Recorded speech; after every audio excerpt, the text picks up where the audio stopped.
Hey, my name is Matt Williams, and I started up a podcast called Dying to Shoot with a friend of mine, and I'm a Los Angeles-based filmmaker. Jump in when you're ready to jump in. Oh, okay. So you're not going to pass it off? I don't know where I'm going to stop. So then, am I just going to cut you off? Yeah, just cut me the fuck off. When you get sick and tired of hearing me talking, then just cut me the fuck off. Yeah. I told you, you're going to be like, hiya, man. Hiya, man.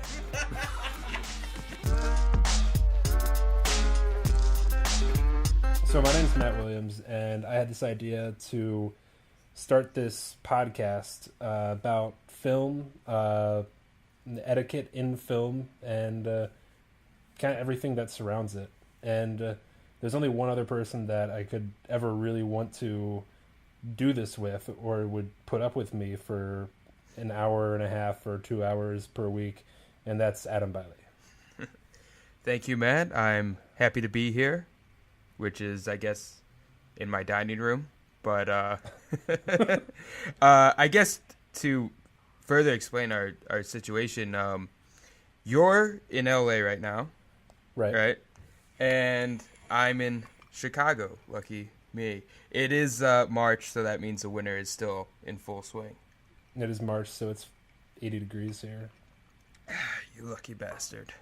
Yeah. Yeah. Anyway, so Adam and I met at a film school a long time ago, and I guess it was kind of a long time ago now. Yeah, we were, 18? I turned 18 when we were out there. Oh, yeah. Because I could finally buy cigarettes on my own out there. And all of a sudden, I became popular immediately once that happened. But it wasn't some long film school or something like that. It was just a 3-week course, kind of like a crash course or something. And it was with New York Film Academy. And we didn't I necessarily didn't learn a ton when we were out there.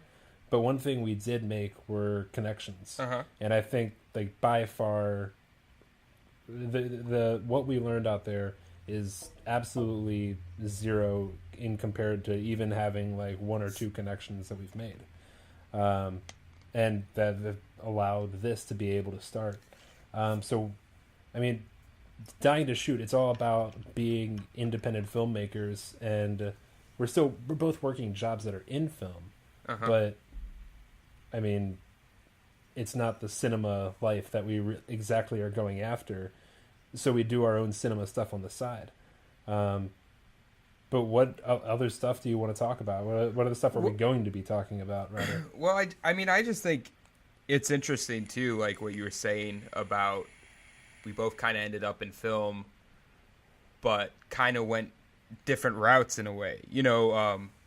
I mean, it's really interesting, too, how it all kind of came together with us meeting in L.A., both living in Illinois, and then you going back out to L.A., and then me staying here and freelancing for about 3 years or so out of school, being broke as shit and struggling really hard. And then, as luck would have it, this job kind of fell into my lap, and it's a good job.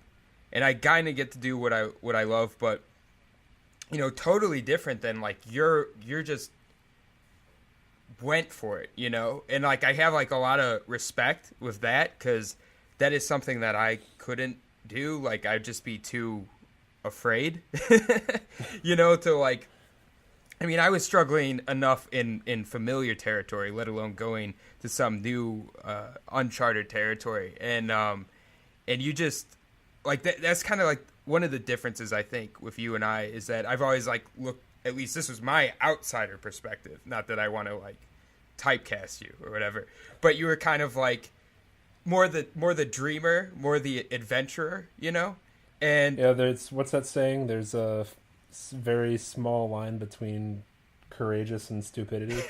And you walked that line, God damn it! You walked that line well. Yes, I kind of drift over towards stupidity a lot more frequently, but yeah, but when you do stupid stuff, you do the stuff that's I'm gonna write an entire season of TV shows that who knows if they're ever going to be made. I'm going to make a documentary that is going to last 12 minutes, is going to last half an hour, Okay, it's going to be a feature. Okay, it's going to be 2 features. So I think if you want to be an indie filmmaker, I'm not sure if it's that you have to, but you always come back to that stupid line. Yeah. Because you have to make stupid decisions. And if you don't make the stupid decisions, then you're not thinking kind of big enough for yourself, I guess, you know? Yeah, I mean, hopefully you make a few smart decisions too. Otherwise, oh yeah. But I'm not saying stupid no. being wrong. I know what you're saying. Okay. All right. I hear you. I mean, it worked for you. Like, I mean, you're out there, you're still freelancing, right? Like, you're like, that's kind of like what I envy. Although I couldn't do it. Like, I tried it for 3 years. And I think freelancing is one of the best kind of jobs you can have if you're good at it. But I don't know if it was maybe a little bit too lazy. Because, like, when I'm on the set, like, I'm good at what I do. Like, I focus, I zone in, and I work my ass off. But it's, like, finding the work, you know, is what I get lazy about. I'm like, I don't want to, like, go look for gigs, you know? Fuck that.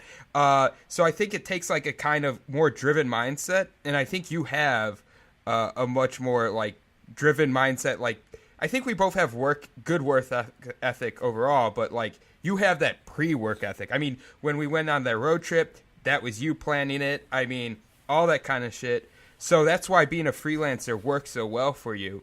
Whereas, like, I tried it for 3 years and then ended up running out of money. And, like, my last couple months of rent, I had to borrow from my parents. And then finally I got this steady job. So as much as, like, the great thing about freelance is you're your own boss and you can fucking do what you want when you want. But at the same time, like, I was too afraid not to have that stability of, like, hey, you're getting a paycheck every 2 weeks. You don't have to worry and go running home to mommy and daddy. Because fuck that.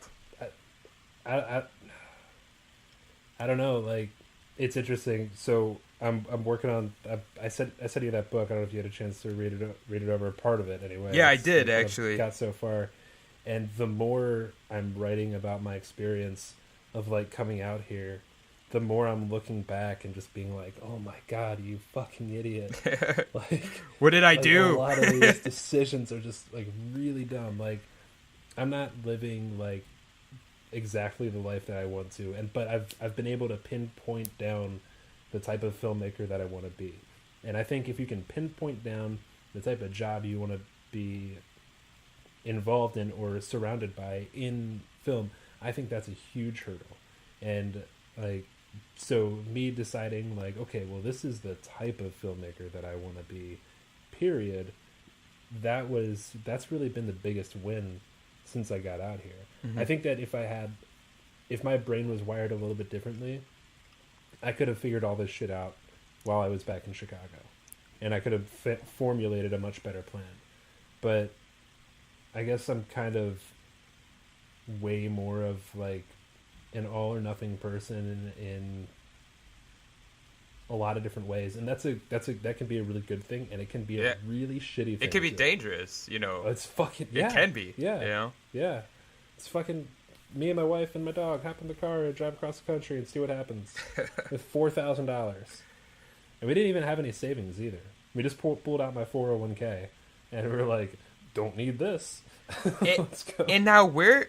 Like, so you were driving to LA. Did you look ahead about, like, apartments or at least where you were going to spend the night? I mean, how much did you have planned out? I actually never asked you that. I'm kind of curious. I actually didn't even know you were fucking going to LA. I remember one time, because I think it happened in between, like, you know, one of our falling outs because, you know, you and I both have very strong, you know, personality types or whatever, and it's, like, a good thing, but it's, like, the same thing as, like, you know, that's why a lot of, like, great bands break up or whatever. It's, you know, talented people butting heads and stuff.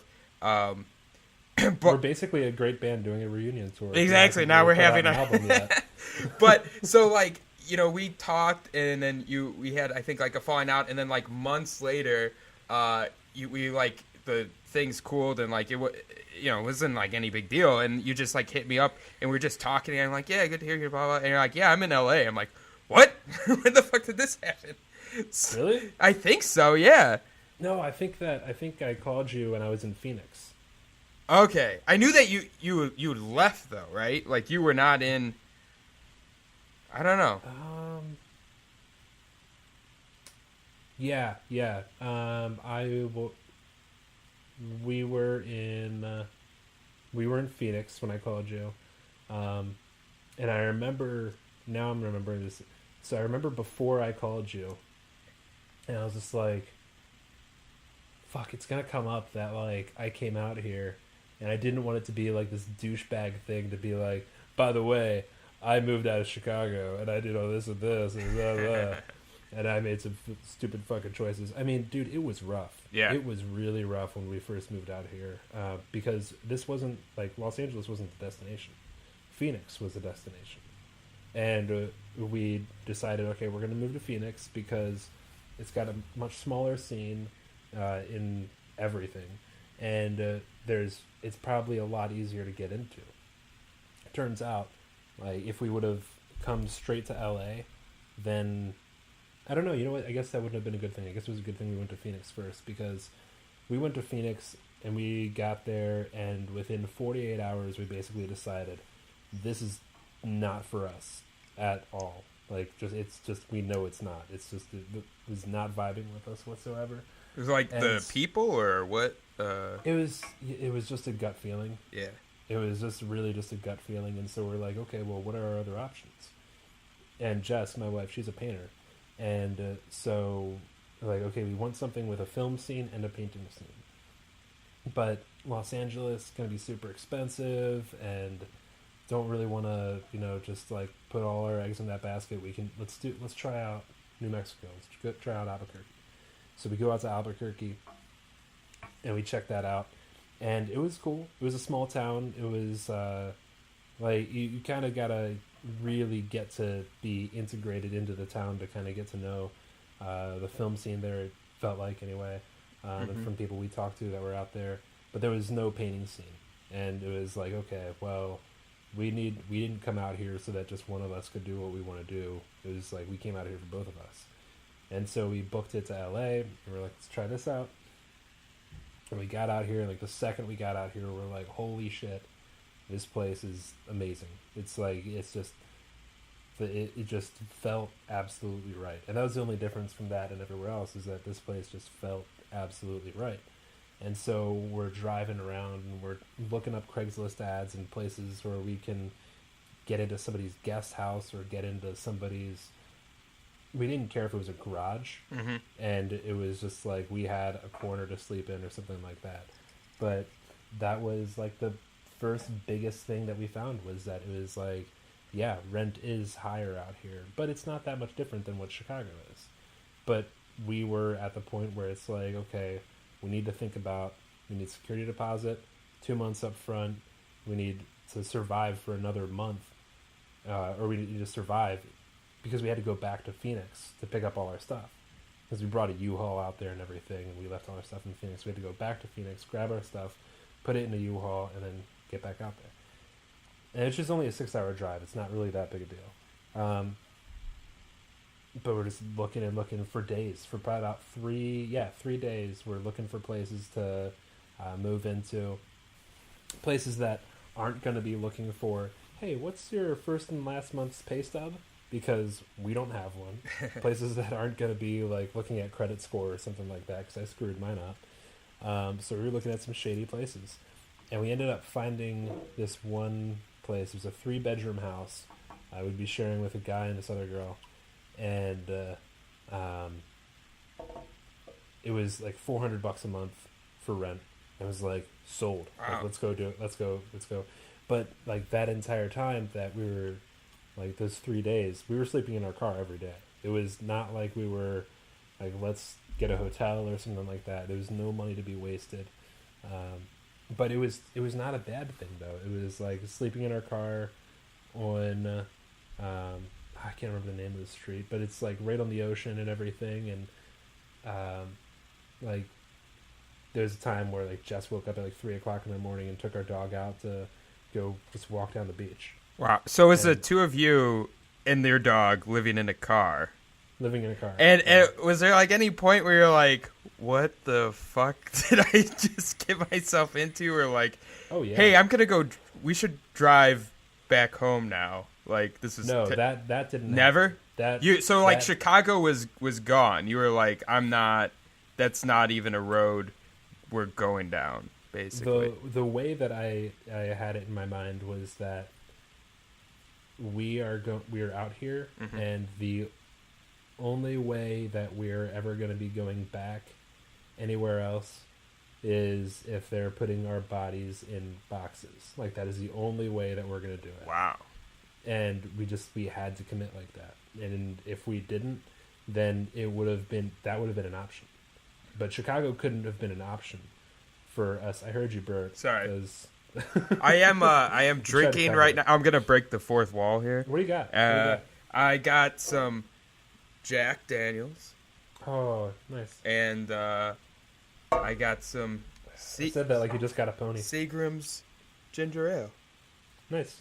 And I'm just doing about two shots worth of Jack and like I love how you measure it out shots too, worth of, because you. Well, what I did, you worked at a bar, and so you're just like, well, it's about 2 shots of Jack, and then fill it up with Seagram's, add a couple cubes of ice and stuff. Well, what I did was because I knew I didn't want to be getting up and measuring this shit out during the thing. I got this glass here, and see, there's little like rivets. And so for the first one, I measured out with shot glass. I'm like, okay, so it's like about 2 shots to get to this line, and then 2 more to get about here. So now I'm just eyeballing it so I can, make sure that I don't drink too much too quickly. It's quite Heisenberg of you. Yeah, what can I say? I've been drinking a long time, and So anyways, back to more important things. So yeah, I mean, we were sleeping in our car, and when we would, it was funny because like, it was really hot out here and everything, and so what we were doing was we were letting the car run with the AC, fall asleep, and then you just wake up because it's so uncomfortable, and then you wake up, it's really cold, turn the car off, and then you wake up again when it's really hot in the car again, and then you turn the car back on, and just do that over and over and over again until it's light out. Wow. But we parked in this like really nice neighborhood, like a place that we had no business being in whatsoever. And we woke up in the morning, we were using water bottles to brush our teeth with, like just to like kind of like water, toothpaste, and there, spit it out, and like we're doing that, and I'm just like brushing my teeth, spitting it out on the ground, and people are like going for their morning jogs in their like Gucci tracksuits, if there is such a thing, and like going around and just staring at us like, what's going on over there? I don't think that's what should be coming into our neighborhood. This is funny. But I mean, every city that you go to, there's nice areas and there's shit areas, and usually there's some places in between. So if we had to go to a shit area to live in there, well, at least we got a pit bull, so we have a little bit of street cred before we go in.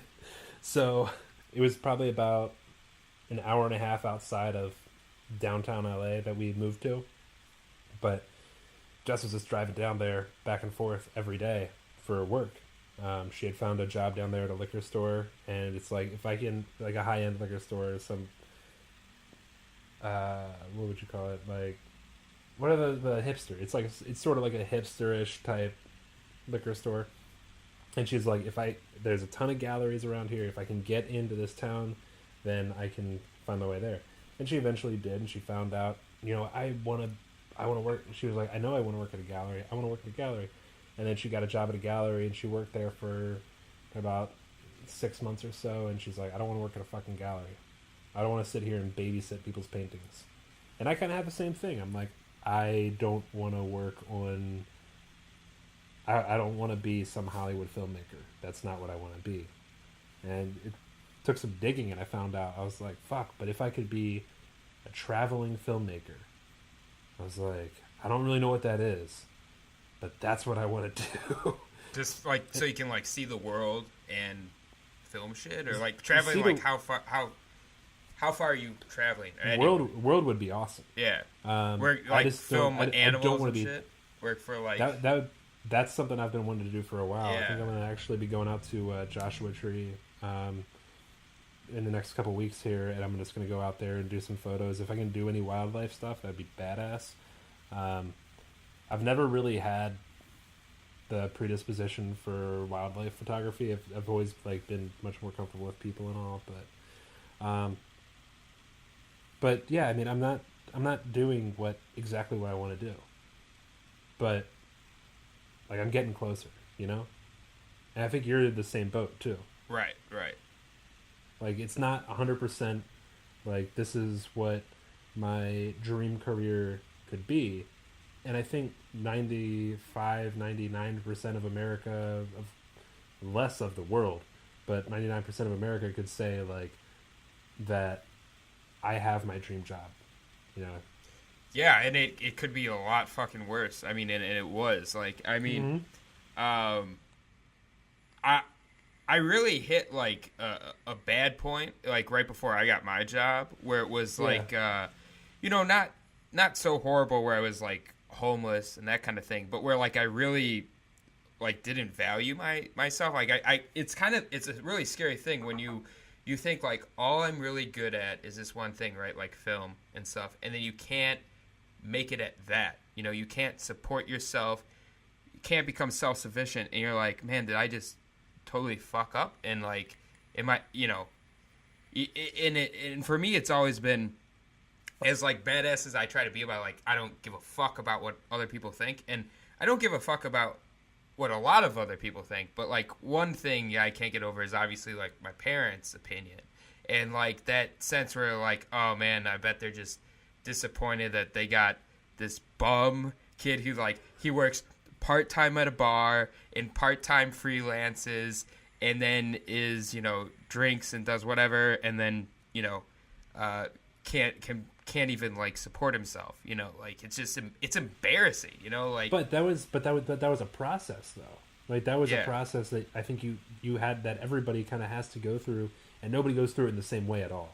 Right, but I didn't see that it was a phase. Like I saw it as like, this is it, and it's just gonna go worse. You know, it's going like there's no escape, and I was like almost ready to give up, you know, and then I got like a call. I remember getting the call that, you know, hey, we found your you know, profile on LinkedIn or whatever, and you know, we were interested in, you know, setting up some interviews and stuff. So they hit you up.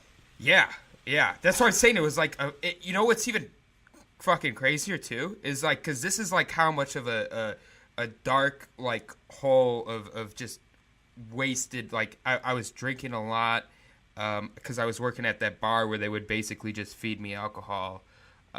You know, all I basically had to do was sit by the door, check some IDs, and take the garbages out at the end of the night. And they would just give me alcohol for free because I was buddies with like the guy who was the bartender / manager. And it was like a small neighborhood bar. You know, it was like in Lincoln Park, but it wasn't, you know, Lincoln Park had a lot of like big broed out bars, but this was off the beaten path. Like it was farther away. And so I was just drinking a lot, and I remember I was looking through, most of the time I was playing like Angry Birds at work. Like that's the only way I could get through, is like I was drinking like Jack and Cokes and playing Angry Birds. And then I would occasionally check my emails or try to apply for jobs when I was like really like on my phone, like really sad and stuff. And then I saw this email that I got like 2 weeks ago. And it was the email from this company that I was working for. And when did you were actually playing Angry Birds, like when this email came through, or when did you get the email? No. I was like checking it after the fact. Like after I was playing, it wasn't like it just came through. It was just, that was part of my routine, was like drink some whiskey, you know, play Angry Birds, you know, look on Craigslist for gigs, and you know, so I just, you know, because I would work like 6 or 7 hours at the bar, and you know, I'm not gonna play Angry Bird for 7 hours straight, so you know, I'd play that for like a few hours, then I would go like talk to the bar back, and then I would go, you know, do this whatever, and then I would check my email, and then I saw this, and like I missed it, and I was like, oh fuck, when did this come through? And I'm like, oh shit, this is like 2 weeks ago. And they're asking me, and I'm like, oh man, I'm fucking up. So I just emailed. 2 fucking weeks? I think so. It was at least a full week, maybe 2 weeks, or in between 1 and 2 weeks. And so I emailed them back, and I was just like, hey, sorry I missed this. I've been sick, which was also not far from the truth, because I was sick in a lot of fucking ways, okay? Yeah. And definitely throwing up and stuff occasionally. It wasn't all because of, bacterial infections, let's put it that way, but maybe self-inflicted sickness. So, I did all that, and then I got the call and, set up some more interviews and stuff. And I mean, I really think that, I just got it because of a few things. I think I was pretty charismatic at the interviews, and I'm good at talking to people. Like, it was hard for me to get the opportunity to have an interview, but then once I get through the door, I usually do pretty well. And then also was, my work that I filmed and stuff, was pretty good.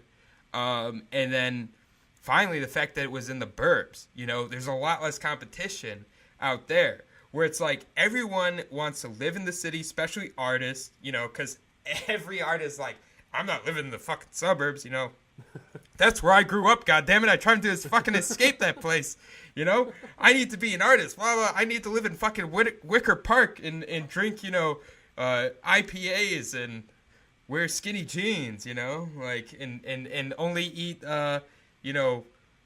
stuff that doesn't come from animals, that's their thing, and that's the city thing, So by the fact that I was willing to do that alone, made the competition, I think, a lot less. And yeah, I don't know. I just it came at the right fucking time. That's all. Wasn't it didn't it go on for 2 months? Where you were I'm not sure if I'm getting this job. We're doing other interviews. They're having me back a bunch of times and everything. And you weren't positive if it was coming through for a while. Well, it was funny because that was actually happening. There was another job interview that was happening at the same time.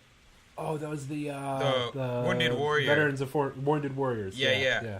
That was the one that was going on forever. And this other company that I actually got the job at was a lot faster. And I think the Wounded Warriors thing helped actually, because it helped me honing my interview skills, because I went through so many rounds. They were very particular, because obviously what they do is really important, and so I had to go through several rounds of interviews. So that kind of honed my skills with that.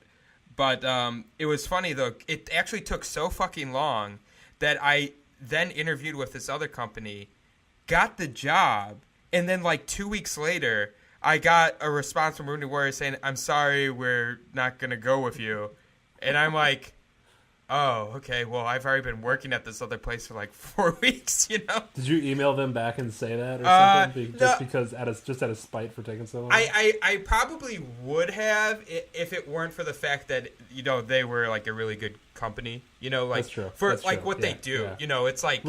It's oh, I'm going to go shit on this orphanage because they didn't give me a fucking job. Fuck you, man. Everything you stand for. They help veterans who are disabled, so I'm not gonna talk smack to them, but no, I didn't think that through. But that's your gut instinct, that, without thinking of the company itself, because I totally agree with you. Otherwise it'd be yeah, fuck you don't want me, But what's funny too is they wanted to pay me less money, so it's they were the job that didn't want me, and they were gonna pay me $15,000 less, I'm all right. Then again, it was in Florida, so maybe, well, whatever. Even if the cost of living is less down there, it's not fucking $15,000 less, so it still wouldn't have equaled out, Yeah. I don't know. Who knows? But that's not the only thing you have going on, though. You've got other shit that you've got your hands in quite a few different pots. You're you're not just working on work. And what do you do over there? What is your my title? official title? Official title. It sounds pretty fucking fancy if you ask me. I am the digital media specialist. Oh. Yeah. Oh. I'm special. Is that different? That's different from the digital media normalizer? Yeah, I don't know. I guess the thing is that I do something that, not to sound totally like fucking arrogant or whatever, because I think I did a pretty good job at shitting on myself for a while, so I think it's okay to like compliment myself. You can talk yourself up a little bit, a little bit, because I'm a realist, right? All right, this is how I look at like everything. It's like I think that there's a lot of people better than me, and I think there's a lot of people worse than me. So it's not, I don't have low self-esteem, and I'm not a douchebag. I'm just realistic here. That's how I see things. So what it is I do something that not everyone can do. I mean, I have a skill set, whatever, and I mean, don't get me wrong though, it's not the fucking hardest thing I've ever done. And in fact, to me, like, some of the hardest shit is stuff that technically everyone can do, and it also pays a lot less. Like working at a bar, or even actually more than that, I worked at a factory too. Those are some of the fucking hardest jobs I've ever had, and I made, less than half of what I make now. It's crazy. Yeah. It's not about, they don't pay you for like how quote unquote difficult the job is. So by me saying like I do something that not everyone can do doesn't mean that it's really like super difficult. I just mean that it's a skill set that like you can hone, but you got to have like a knack for it. That's the cool thing about like what we do though, is that, I mean, I guess about kind of like what most people do, except, I don't know, maybe like some hardcore molecular biology or being a fucking doctor. But I mean, anybody can do this type of work. Anybody can study and, come to... Well, I think yes and no. Gather the equipment. Yes and no. Like, I think technically, but you also, there's a certain eye though, right? You got to have like a certain, I remember seeing, I think it was on, sometimes I watch like old shit on YouTube, it was like a Capote interview where he was saying that like, yes, technically everyone can write, technically, but like, it's one of those things like you can't really go to school for. You can't learn how to write well. Because, like, you either have it or you don't. You're, like, a storyteller, you're not. So, like, that's how, so certain aspects of filmmaking, like, yeah, you can probably learn how to light or, certain things. See, that's where I'm going to call bullshit. Okay. Because for me, like, and that's different because it's, like, writing is your thing, and the lighting is my thing. Like, lighting is, like, I'm all about that. And like being, you're true. Like, actually, hold on 1 second. I'm gonna call myself out now because I actually just made the example that I made was probably the one aspect of filmmaking that I'm the shittiest at. So I just tried to be like I'm really good at writing. I'm good at editing. I'm decent at shooting. And like, so the one aspect of the whole thing that I'm the worst at is lighting. And that was my first example of like, yeah. So the one thing that really doesn't. That was a subconscious thing. I was just trying to like, I'm a fucking piece of shit. And you're bringing yourself down again. Yeah, but that's okay. So at least I can call myself out. Like that's it. Yeah, and you can laugh about it. Yeah, cool. But anyway, sorry to interrupt. Go on about lighting. That's cool. You're right though. It is. You got to see certain like how you're gonna light a scene because it's not just lighting things so you can see it. It does tell the story, right? It is setting the mood. It totally tells the story. Yeah. And you're right. I mean, there is absolutely a very wrong way to light different shit. Like I know I've done it. Yeah, same here. I mean, I've done it too, and I've just been like, throw some fucking light. What do you want? You want it just? I want to be able to see what I'm shooting. But now I'm like, I don't want to see in his nose. I don't want to see light going in his ear. I don't want light on the other aspects of his face or her face that like aren't what I want to be able to focus on. You come to realize that everybody's face is really different, and if you light somebody from the left, they might look like really like they just might look brilliant, but you light them from the right and they look like dog shit. And putting the time in to, understand where each person looks well lit from, and then finding a way to be able to light the person in a given scene from that side without there being any continuity or anything like that is really can prove to be really difficult. But I don't know. I think that you've really got to have an eye for lighting, and I think it's something that you can develop. I mean, I got into photography for one reason, and it was because I could not relate with anybody around me my age at all. And the only people that I felt good hanging out with were people in my brother's band. And that was it. Those are the only people I felt really good hanging out with. I mean, aside from you and aside from Ivan. Yeah, I was like, hey, wait a minute. Fuck you, asshole. I know what you mean. For the most part, because we lived like 45 minutes away. Yeah, and we didn't even become friends till we were like 18, so you were already like a grown-up. I mean, so you're talking about, This was before we even met. Yeah, right. Yeah, so, no, fuck you then. I know. Fuck me, right? I already said I'm an asshole. It's fine. We both are, but every now and then we apologize for it, so that makes up for something. Yeah. But I mean, those were the only people that I could really, like, when I was around them. Like, what's that? Like the 5 people you spend the most time with. You're the average of those. You're the average of the 5 people you spend the most time with, and so. Oh really? That's interesting. Yeah. Where was that from? I'm curious. It's a psychology thing. It's a neuroscience thing. So the 5 people you spend the most time with, those are the people that rub off on you. That human interaction rubs off on you the most. And so your personality over time develops to be more like them. So if you're, I mean, it's pretty simple if you think about it. Like, you're thinking way too deep into it. I can see it on your face right now. No, because it blows my mind. Because I was just thinking, like, I have a lot of friends, like a lot of close friends, who are really different from each other. Who like they wouldn't be friends with each other, but I'm like a little bit like each of them, Yeah. So like it kind of, I always wondered that, like, why do I have like, because I'm used to, like, I run into a lot of people, they hang out in groups, where it's like we're all friends. It's like a group of like 10 people who are like they're all friends with each other. Whereas like I have, one friend here, one friend there, that kind of thing, and I realized like. Yeah, it is, because, like, I'm a little bit like each of them. I don't know, so that just, like, blew my mind, what you said. I never really, like, thought about it much further than that. I've completely forgot what I was talking about now. So I got into photography because I was hanging out with the band, and, like, my brother's band, and I needed a reason to be there.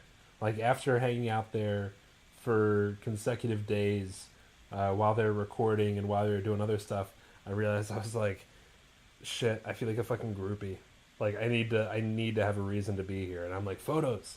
I was like, I can do, like, I saw this class at McHenry County College in Illinois, and I was like, I could do photos. Like, that's what I could do.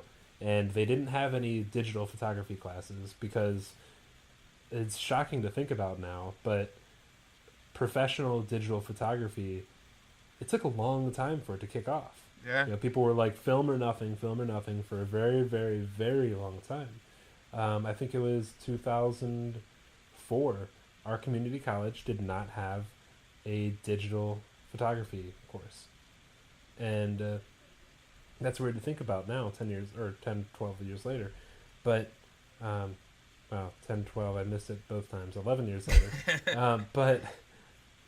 So I went there and I started studying with this guy. His name was Art Hand, and absolute best teacher I ever had in my entire life. And from him, I kind of learned how to love the shadows and love the highlights and love kind of everything in between.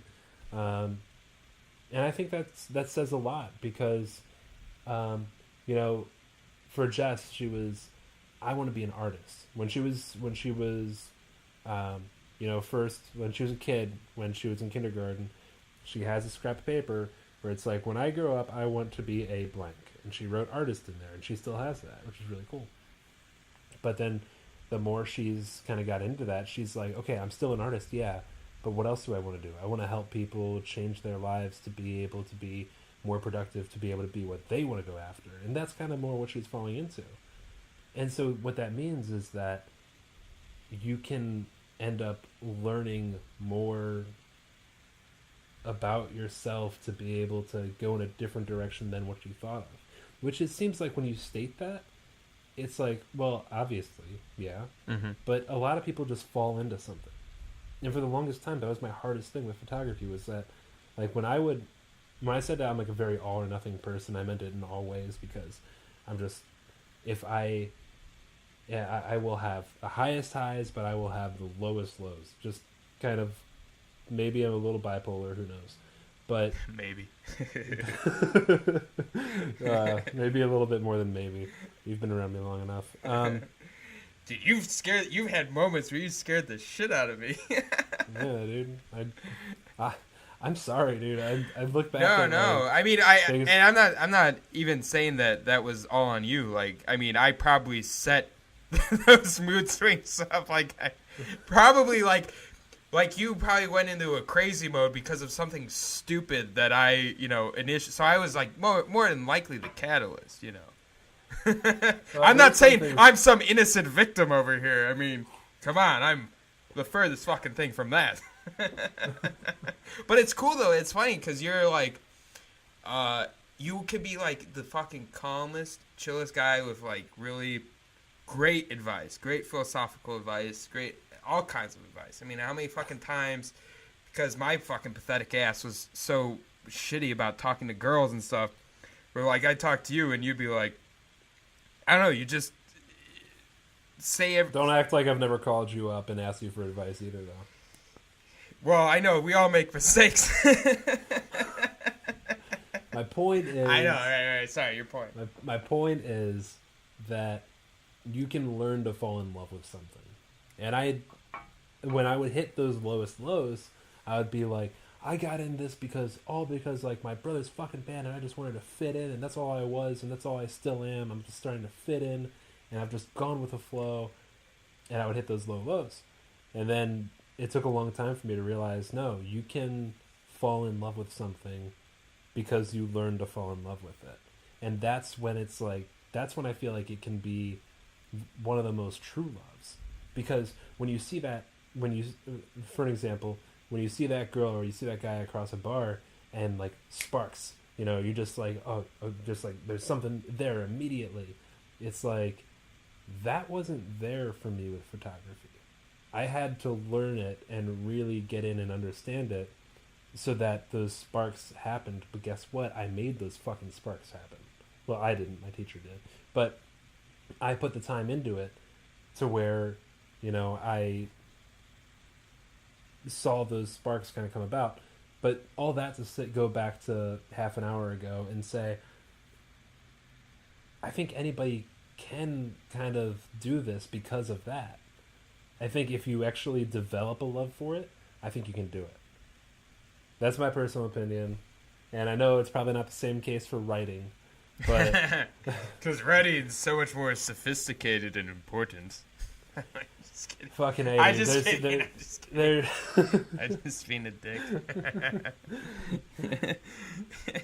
But how about you? What was your kind of that? So that was how I got into cameras in general, and yeah, it's not a hard stretch of the imagination to imagine how I got into film. So, how did you?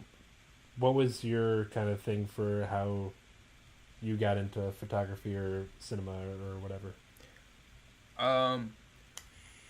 Yeah, it's funny that you mentioned for you it was like a place to fit in, right? Like kind of like belong or whatever. Yeah. So you're kind of looking at it like in a positive vantage point, Whereas for me, it was different because it was more of like an escape,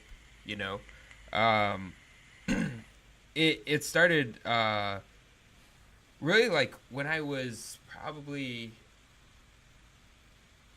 I want to say I don't know, 12 or 13, I think. And it started as an an escape from just like stuff going on at home and all that. My parents were getting divorced, and it wasn't the divorce itself, was it what troubled me. I was actually in a way like glad that my parents got divorced because they didn't get along, and I feel like in some ways you actually get like closer to your parents in a certain way when you act like I really didn't know my dad that well until my parents got divorced. And then we were obligated, to spend time with each other. It's like 2 days out of the week and every other weekend. So then I'm like doing stuff with my dad because, he has, partial custody of me and stuff. Whereas like, before, and I'm not knocking my dad, like, he was just a hard worker and, he did his thing and whatever. He was always a great father. But it was just, it wasn't the divorce itself. It was just like how my parents were acting, like because there's just a lot of bad blood. So like they really like hated each other a lot, and so I was like put in the middle, and at the same time, my grandparent, who I was like really closest to, my dad's mother passed away like the same year, like the first year that my parents got divorced, and my closest aunt and uncle moved away to Florida, and then my best friend moved away to Oklahoma. So like it was, you were fucking alone. Yeah, and I'm an only child, so like all of this, happened like within the same like 1 or 2 years, right? And so it happened just once where I was like, hey, I'm gonna go visit, my buddy Steve, and the one who went to Oklahoma.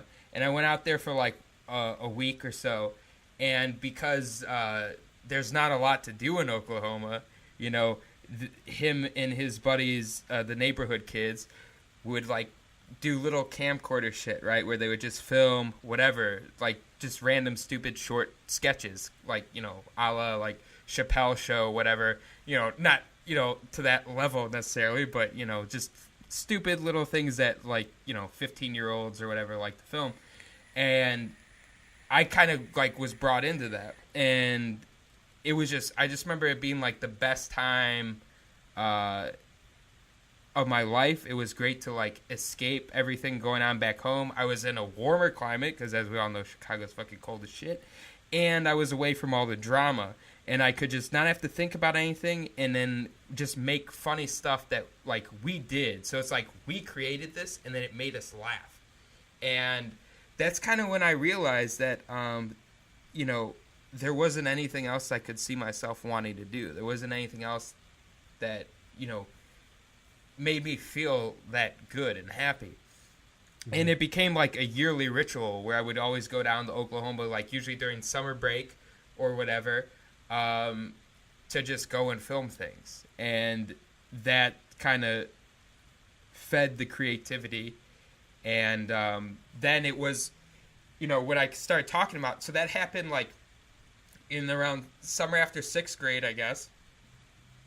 And I would do that every single summer until it got to the point of like, I guess my junior year of high school, when I was like basically set on, like I'm going to become a film major. Like that's what I'm going to do when I graduate. So were you only doing film with them? Like that you would go there and they'd be like, cameras in hand, dude, let's go. Yeah, pick you up from the airport. It's time to film. Yeah, I mean, we would do other things too, but that was like the main, like, that was the main hobby, definitely.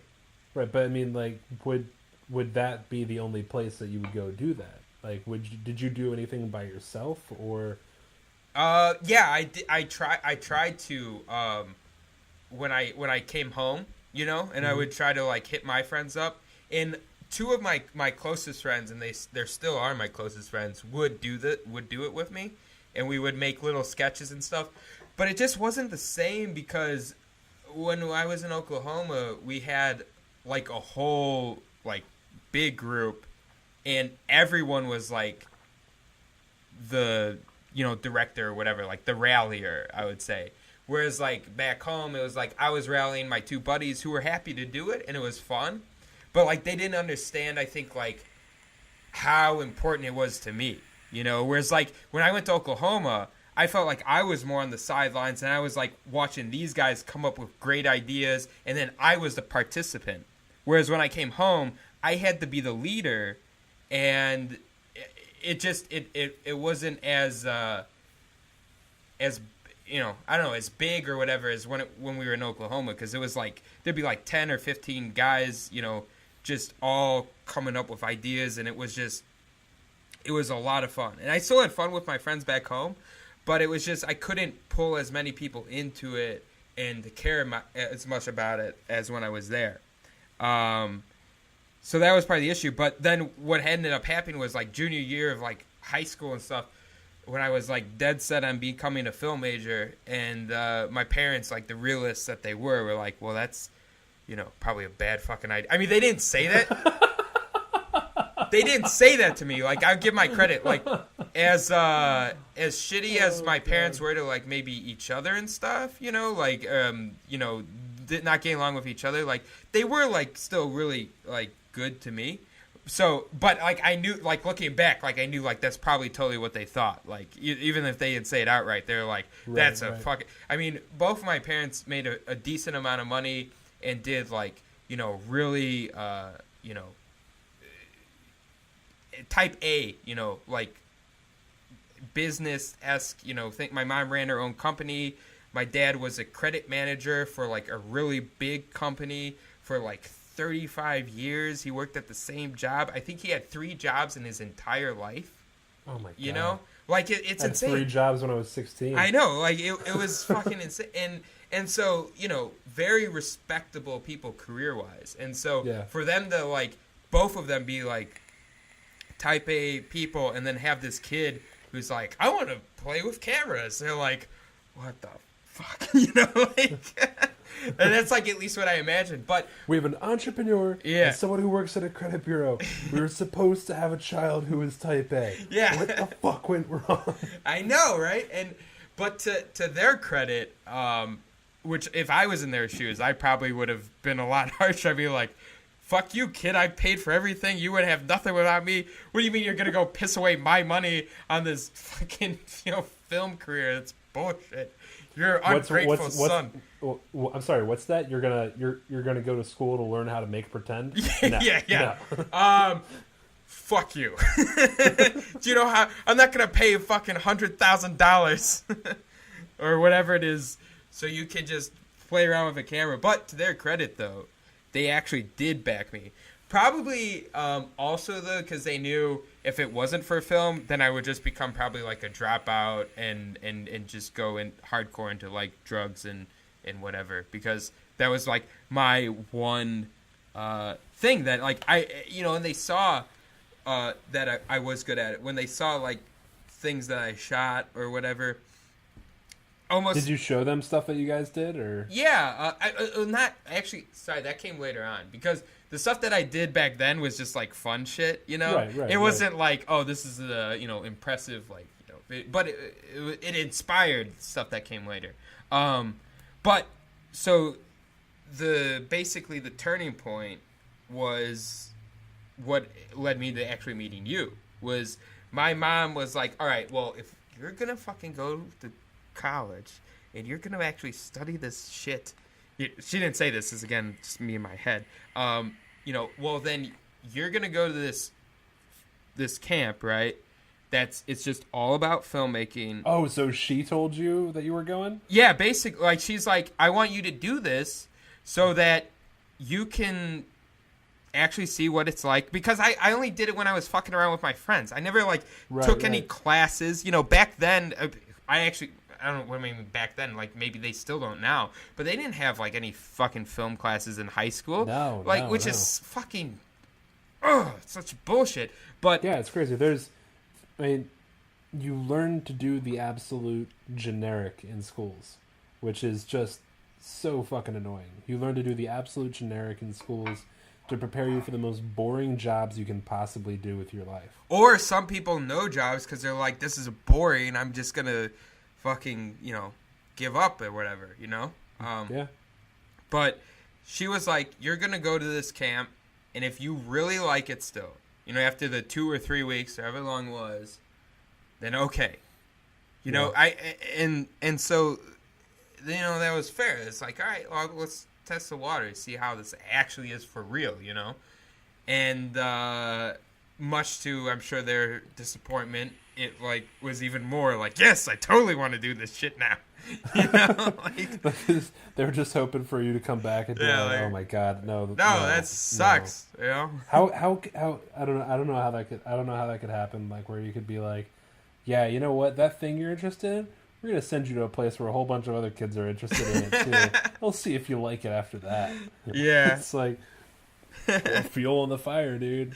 No, maybe I'm being too hard on. Maybe their goal wasn't for me to drop out. Maybe they just wanted me, you know, to do it, you know, before I went to college and right, to actually make sure that before, you know, yeah. I mean, I can't shit on them too much because they bailed me out when I had no money for bills, you know. Right.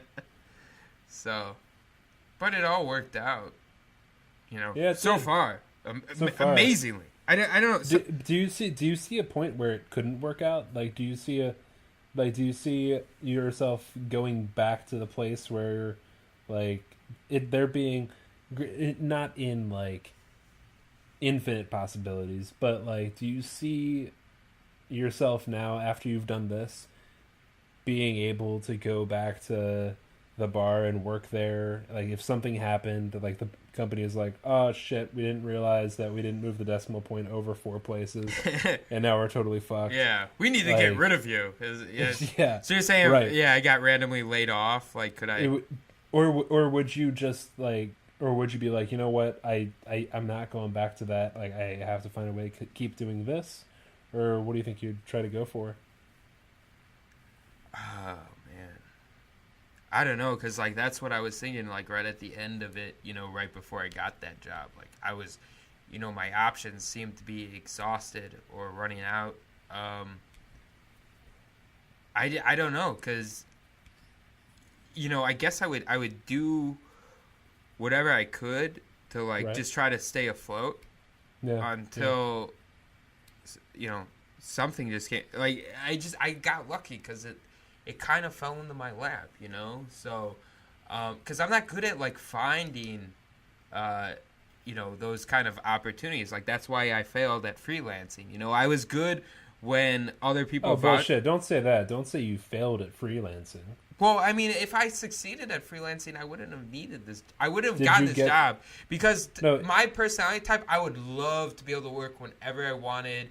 I would love to be able to take off however many days a week I felt like it. Like, I would love to be my own boss. I would love to be a freelancer, but I could not succeed at that. You know, I'm being just realistic, you know? I mean, it is what it is. But I got this great fucking job, and I'm good at it.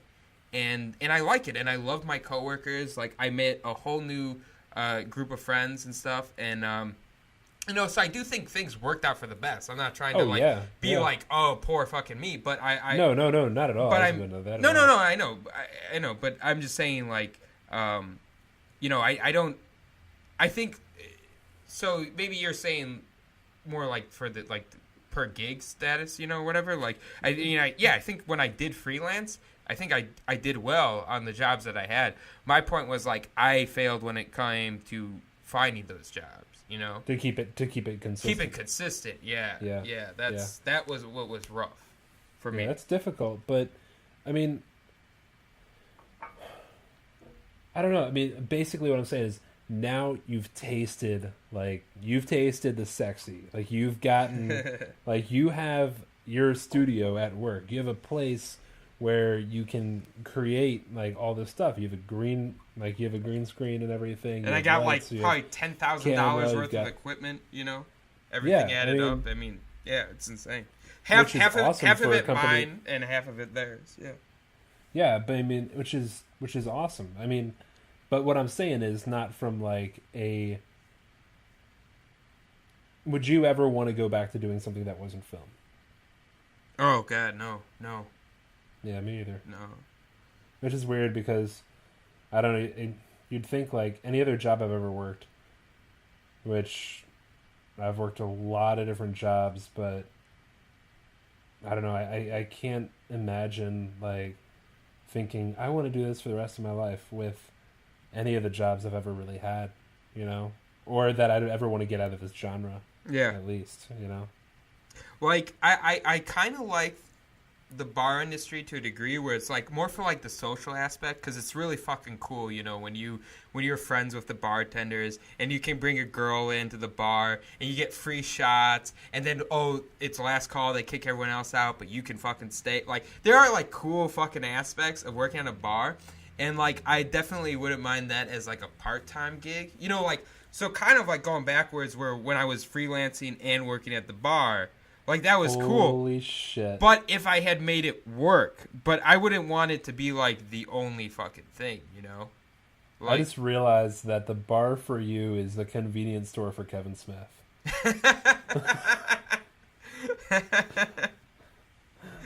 That's awesome. Yeah, well, I guess it just happened to... It was probably more the people, you know? Like, I just worked... Like, I just really loved the fucking people I worked with at the bar. Like, they're really, like... just genuine, cool, interesting people. One of the barbacks at the last bar I worked with was just this really fucking good guy, and he got fired. It pissed me off so much that he got fired because, like, the bar itself stopped doing as well, and that was all on the owners because they weren't, like, trying to push the place. It was like, you know, like I said, it was a neighborhood bar, you know? Somebody got lazy, and that's what happens, yeah. And this guy fucking worked for the company for, like, I don't know, 30 years or something like that. Probably never got a raise, like, never really complained or anything, and just worked his fucking ass off. Like, he was, like, what any employer would look at as, like, a great employee, and they let him go because because they gave up on the bar, and they couldn't afford to keep around anymore. Fucking douchebags. Yeah. That sucks. Like, but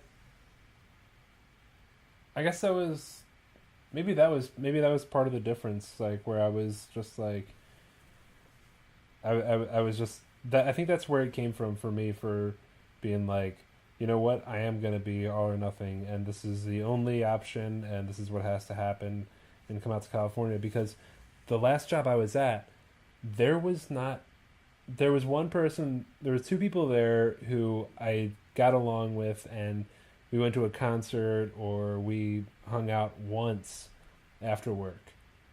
And aside from that, like, I went into my cubicle at the call center and I hated my job and I hated what it did to my life. And it just completely drained me. And so I was like, anything else has got to be better than this. And if I'm going to do anything else, I might as well go try to make films and shit. But for you, I guess it was different because it was like, I can connect with these people, you know, like, and for me, if I was to work at those bars too, those would be real people. Because when you work at a call center, you have to have a fake smile on your face the entire time. Yeah. But when you're working at a bar, you'd be like, yeah, go fuck yourself. Yeah. You know, like there's a different sort of bond between coworkers when you're up and you're bumping shoulders against each other and you're sweating to get your job done than it is when you're sitting in a fakely lit cubicle, whatever. You know what I mean? Well, especially when you have to go through a fucking gauntlet like St. Patty's Day in Chicago. I fucking worked that. You know, like, first off, I remember reading somewhere, like, in this entire country, in all of America, Chicago is like one of the number one places to celebrate St. Patty's Day because, you know, like, there's bigger cities. Like, New York's a bigger city, but, like, New York has more of, like, a club scene, you know? Whereas, like, Chicago is just straight up fucking bars. Like, we have way more bars than anyone else. Bars and street parties. And so it's a fucking shit show. And so it's like surviving. Like, it's like going to war together, you know? And, like, you just, like, you fucking hate the customers, and then you just, like, you get through it together. And actually, what's really telling about this is that it's so funny. My first day of work at this job that I have was like March 31st, right? And so I found out that I got the job the week before St. Patty's Day, right? And so I could have totally walked into the bar, gone, like, middle fingers up, fuck you, fuck this entire place. I'm not working this weekend. I'm not putting up with that goddamn bullshit. Because since we were a small neighborhood bar, we didn't have a lot of employees. Because normally, under most situations, we didn't need a lot of employees. But on fucking St. Patty's Day, we would be slammed because we were in Chicago and we served alcohol. So every fucking place was slammed because you didn't just have the people from Chicago. You had the people from every fucking suburb in probably like a 2-hour radius, coming in. So we were at every fucking place was at maximum capacity. So therefore, since we only had like maybe 10 employees on staff, that meant we were all working like 20-hour shifts. I think we got there at 6 a.m., and then by the time we closed out the bar and stuff, it was like 4 a.m. So it start at 6 a.m. and at 4 a.m. the next day. Did you guys do like a breakfast the next morning too? Yeah, well, that was at the other bar that I worked at. That's right. McGee's. That was McGee's, where they would have, because they had a kitchen. That was their whole thing. I also worked fucking there before too. A lot of shit show stuff there. But Wrightwood was the last bar that I worked at, which was a sister bar of McGee's. It was owned by the same people. And but I that was like me like retiring there because I'm like, well, this is a chill neighborhood bar. I don't have to do as much stuff, so I'm gonna work here or whatever. But fucking St. Patrick's Day always kicked all of our asses. So the funny thing was, like, I found out that I got this new job. I didn't need the bar anymore. Before St. Patty's Day, I could have been out. I could have avoided the bullshit because I already been through it enough times. But you know what the thing was like, I wasn't quitting the bar. I wasn't fucking over the owners, I was fucking over my friends, the people who worked there with me, because it was short notice. They couldn't restaff it. And so I actually fucking worked St. Patrick's Day at that fucking bar after I had already gotten my good paying job, because I just because I cared about this, like I said, like we have like a bond, and I guess it's also nostalgia or whatever. So that's why like I keep going back to, I got like a special place in my heart for like that industry, like even though like it did breed a lot of other like ugly things, with like drinking and stuff, obviously because it's a fucking bar.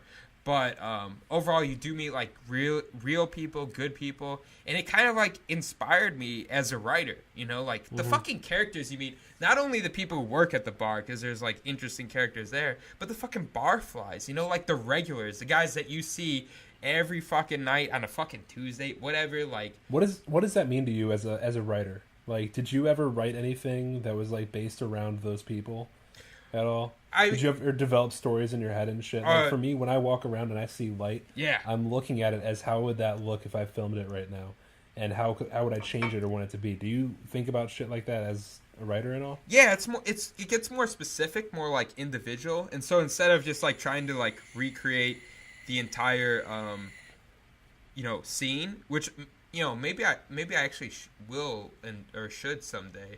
Because like that definitely was a story in of itself. But what I usually do first is pull from just individuals, where it's like I write, so like maybe I'll pick like one character, from the bar, and then pull him into another story. That's not necessarily a story about a bar. It's just like, but I know this person so well because you don't want to write cookie cutter people. You don't want to write, you want like give people some dynamic. And so whenever you base it off of real people, that gives it more credibility because real people aren't just black and white. Obviously like there are people who do lean towards like being more stereotypical one way or the other, but there truly are 50 Shades of Grey.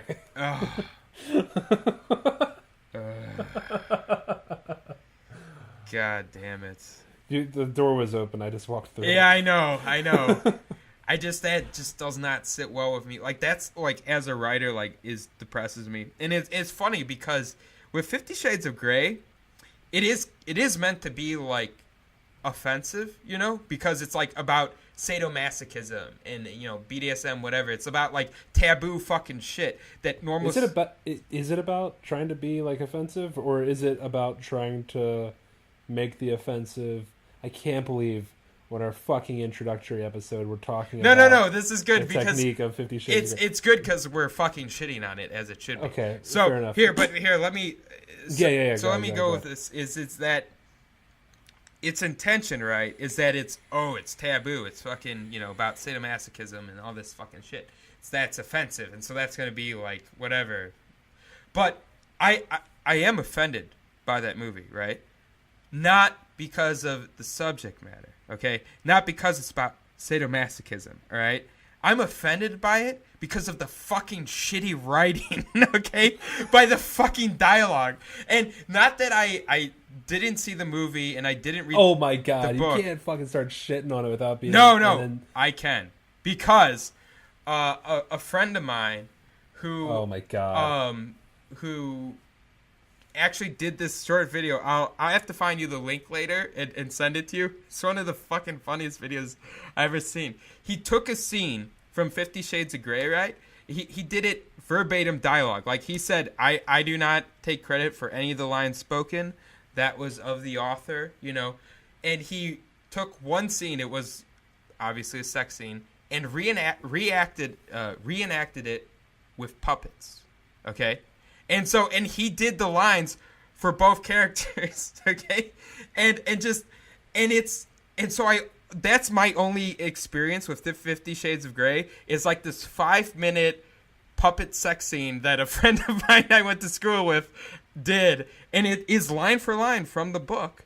So, and just those lines are just so fucking terrible. And it made me so upset because I understand why it got popular. I think that there's a lot of, people, in Midwestern suburbia or whatever who are like, they probably got these, inner sexual whatever desires, but they can't, they don't want to bring them on top. And so finally there's this movie about this taboo subject. So they're like, oh yeah, this is what we want. This is what we want to see. So they're hungry for it. So this movie now, or book/movie, gets credibility because there's people who want stuff like that. Because that's not a normal Hollywood thing. That's not a normal mainstream thing. So there's a hunger for that subject matter. But the problem is, this is fucking garbage, okay? It's just written horribly. Like, there could be something well-written or something well-made of that stuff, Like, again, I'm not appalled or disgusted by this content. I'm going to call... I'm okay, go ahead. I'm sorry. No, I was basically wrapping up. Again, okay. I was just going to shit on the writing again. So, shit on the writing before you've watched it as much as you want. But I think there's something that we should do with this podcast. Yeah. And I think with this being our introductory episode, as long as it's going on for an hour and a half, I think that each week we should assign each other a movie to watch. Whether it's going to be shitty as hell, or whether it's going to be asshole. Fucking amazing. God damn you! I know where you're going with this. You piece of shit. And I called you my friend. Listen to me. Okay. Listen to me. Okay. As a writer, yes, that watching one excerpt of one film, taking it out of context, no matter what the film is, you can't shit all over it.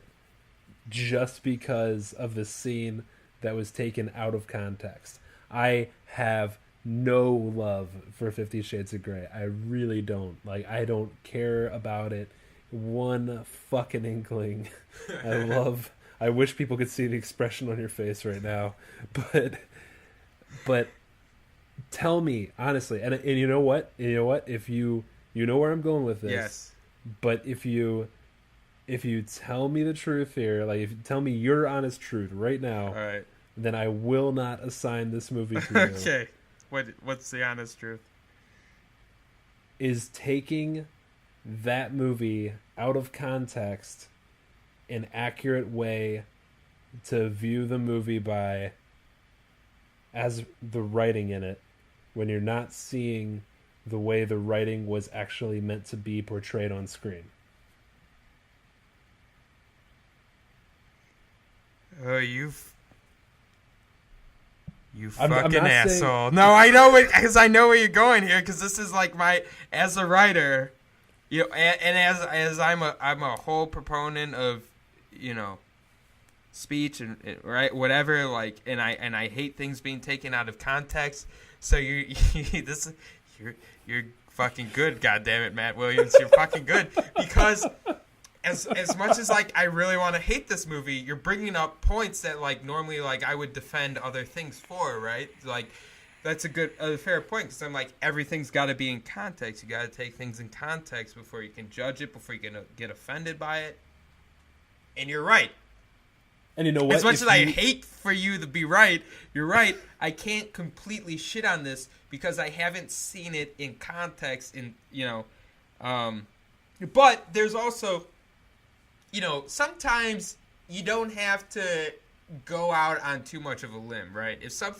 If you see smoke, there's probably fire, right? So Fair like point. sometimes something is so god fucking awful that even in context, maybe it could be slightly below mediocre. But I'm not, like, I don't think that I'm going to go in and see, like, holy fucking shit. This is, Citizen Grey now, This is fucking 50 Shades of, Kane over here, man. This is, like... Shades of Kane. This is, This is truly, like, the new Enlightenment. This is, I get it. But, yeah, I digress. Do I? Okay. I don't know. Okay. So if our next podcast, you shit all over 50 Shades of Grey for the entire time we're on, that's fine.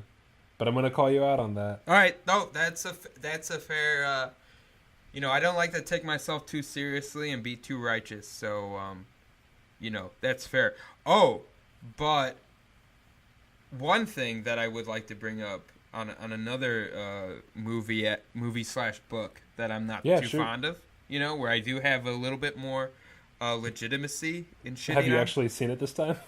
I saw the first one. I saw the first movie. Okay. The movie. And I haven't even read the book yet, all right? And first, I will preface this with, like, I don't have nearly as much hate for it as 50 Shades of Grey, which I guess I don't rightfully have hate for yet, okay? But no, you don't. This one You will. I will. You I have will soon enough. But it. this other one, it's more on a principle on a couple different levels. But it's The Hunger Games, right? Which might get some... Because a lot of people do like that series. And actually, I don't hate it where, like, I don't think it's, like, shit, right? Like, so, like, 50 Shades of Grey, I think shit. But what I don't like about The Hunger Games is that it's, it ripped off another book/movie, Japanese novel called Battle Royale, which is the same exact principle, right? Of kids being forced to kill each other. That's a basis of it, right? And wasn't that just in? But wasn't even that based off of Here Piggy Piggy? What? The Lord of the Flies. Oh. Yeah, I mean...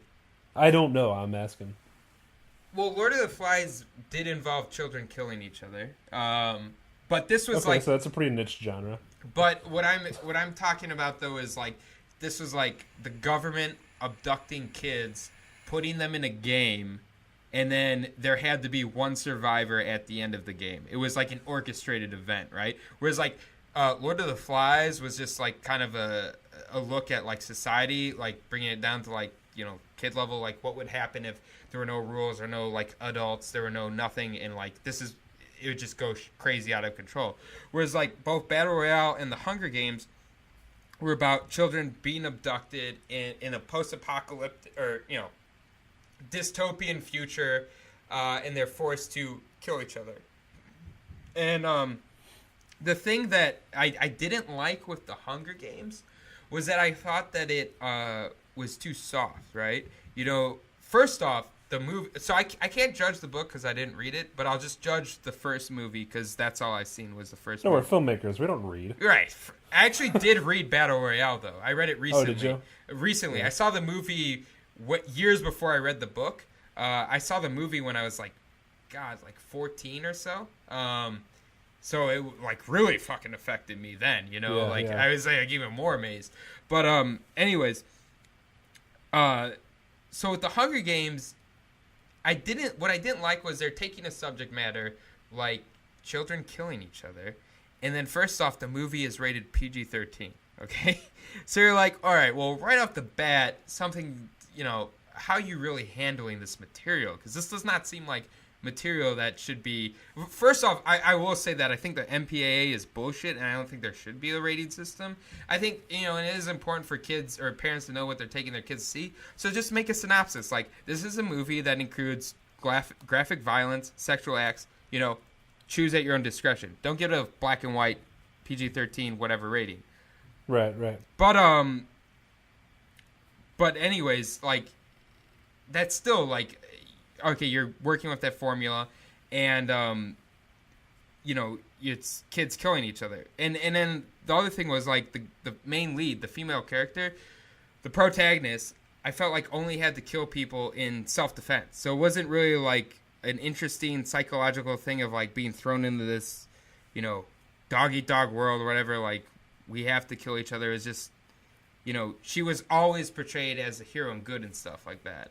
But when the fact came out that she was, it's like, oh, I'm not going to kill anybody, but when they try to kill me, I'm going to kill them. Yeah, but so it doesn't like really make anything dramatic or like make like, I don't know, it's just not interesting because it's like, okay, so you're the good guy, so you killed bad guys. Like, it was just two-dimensional. It's like the good guy was good, and then there were like a few kids who were killing people maliciously, and they were the bad guys, right? So basically, but really, they were doing the exact same thing.